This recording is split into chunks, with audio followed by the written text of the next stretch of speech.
नमस्कार दोस्तों, स्वागत है आपका मेरे YouTube चैनल धार्मिक बातें और विचार में। दोस्तों, हमारे धर्म में कई लोग वेद और पुराणों को एक ही कोटि में रख देते हैं, अर्थात वे पुराण और वेद को एक ही समझ लेते हैं कि वेदों और पुराणों में एक ही बातें लिखी हुई हैं। कुछ लोग तो वेद और पुराणों की भाषा भी एक ही समझते हैं कि इनकी भाषा एक ही है। इनके अलावा पाश्चात्य प्रभाव के कारण कई लोग तो पुराणों की बातों को काल्पनिक और वेदों की बातों को सिद्ध करने की बजाय उसे भी अज्ञानियों द्वारा रचित एक ग्रंथ मान रहे हैं। दोस्तों, इसी शंका को दूर करने के लिए मैं आपको एक कहानी सुनाती हूँ। एक राजा था। वह एक दिन वन भ्रमण को गया तथा वहाँ वह थक गया। थकान मिटाने के लिए वो किसी पेड़ के नीचे बैठ गया। उसे वहाँ पे नींद आ गई। तभी पेड़ पर एक हंस आकर बैठ गया। तभी एक कौवा आया और राजा पर बीट करके चला गया।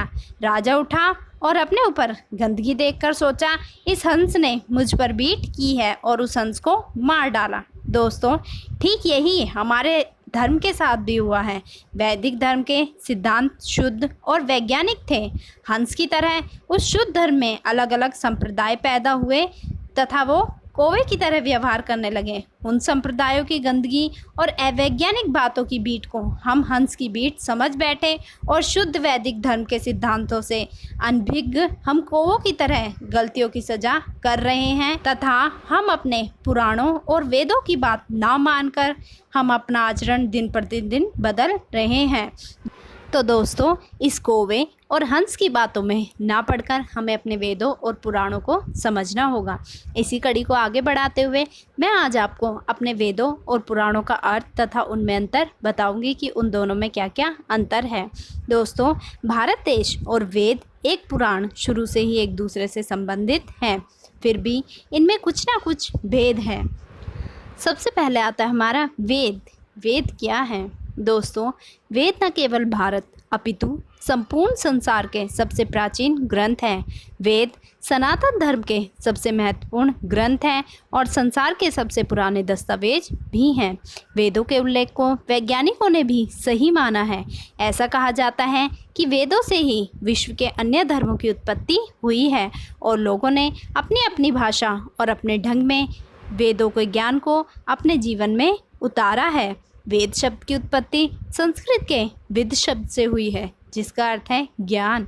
इसलिए वेदों को ज्ञान के ग्रंथ भी कहा जाता है। विद्या, विद्वान आदि शब्दों की उत्पत्ति भी यहीं से ही हुई है।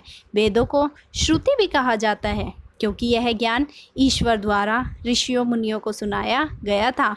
उस काल में वेद लिखित रूप में नहीं थे, तो इस ज्ञान को स्मृति के रूप में ही याद रखा गया था। इसलिए यह स्मृति और बुद्धि पर आधारित ग्रंथ है। दोस्तों, वेदों को कुछ हजार वर्ष पुराना माना गया है, जबकि वास्तव में वेद 1 अरब 97 करोड़ वर्षों से भी अधिक प्राचीन है। वर्तमान में वेदों को हम 4 नामों से जानते हैं: ऋग्वेद, सामवेद, यजुर्वेद और अथर्ववेद। इनके उपवेद भी हैं जो क्रमशः आयुर्वेद, गंधर्व वेद, धनुर्वेद और स्थापत्य वेद हैं। परंतु ऐसा कहा जाता है कि पहले केवल एक ही वेद था। द्वापर युग की समाप्ति के पूर्व तक एक ही वेद था। बाद में समझने हेतु इन्हें सरल बनाने के लिए वेद को 4 भागों में विभाजित कर दिया। ऋग्वेद को धर्म, यजुर्वेद को मोक्ष, सामवेद को काम और अथर्ववेद को अर्थ के साथ जोड़ दिया गया और इसी आधार पर धर्मशास्त्र, मोक्षशास्त्र, कामशास्त्र और अर्थशास्त्र भी लिखे गए। दोस्तों, अब मैं आपको वेदों के प्रकार बताऊंगी। वेद में मनुष्य जीवन से संबंधित हर बात उल्लेखनीय है। उदाहरण के लिए वेदों में आयुर्वेद, खगोल, भूगोल, ब्रह्मांड, ज्योतिष, रसायन, गणित, धार्मिक नियम, भौतिक विज्ञान, प्रकृति, इतिहास, विधि विज्ञान आदि के विषय में संपूर्ण जानकारी है। ऐसा माना जाता है कि अग्नि, वायु और सूर्य ने तपस्या करके ऋग्वेद, यजुर्वेद और सामवेद का ज्ञान प्राप्त किया था। इसलिए इन वेदों को अग्नि, वायु और सूर्य से जोड़ा जाता है और अथर्ववेद को अंगिरा से जोड़ा जाता है। हमारे लिए यह जानना भी बड़ा रोचक है कि वेदों की 28,000 पांडुलिपियाँ पुणे के भांडारकर प्राच्य शोध संस्थान में रखी हुई है, जिनमें ऋग्वेद की 30 पांडुलिपियों को यूनेस्को ने भी विरासत की उपाधि देकर इस सूची में सम्मिलित किया है। दोस्तों, अब हम संक्षिप्त में इन चारों वेदों की बातें करते हैं। सबसे पहला वेद है ऋग्वेद। यह सबसे प्राचीन वेद है। इसमें 10 अध्याय, 1028 सूक्त और 11,000 मंत्र हैं। इसमें देवताओं का आवाहन कैसे किया जाता है यह बतलाया गया है। साथ ही चिकित्सा, भौगोलिक स्थिति, देवताओं की प्रार्थना और देवलोक में देवताओं की स्थिति तथा अन्य बातें भी बताई गई हैं। दूसरा वेद है यजुर्वेद। यजुर्वेद की 2 शाखाएं हैं जिनका नाम शुक्ल और कृष्ण है।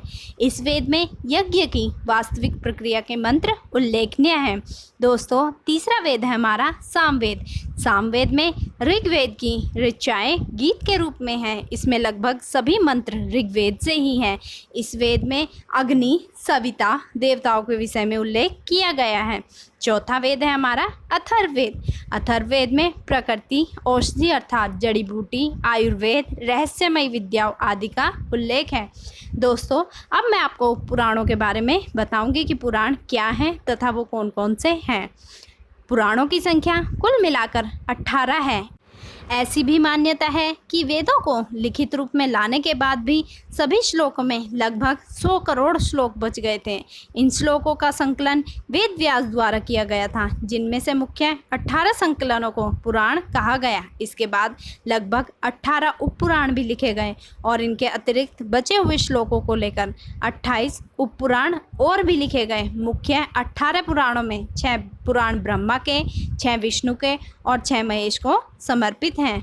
भगवान विष्णु को समर्पित 6 पुराणों के नाम विष्णु पुराण, नारद पुराण, वामन पुराण, मत्स्य पुराण, गरुड़ पुराण, श्रीमद् भागवत पुराण है।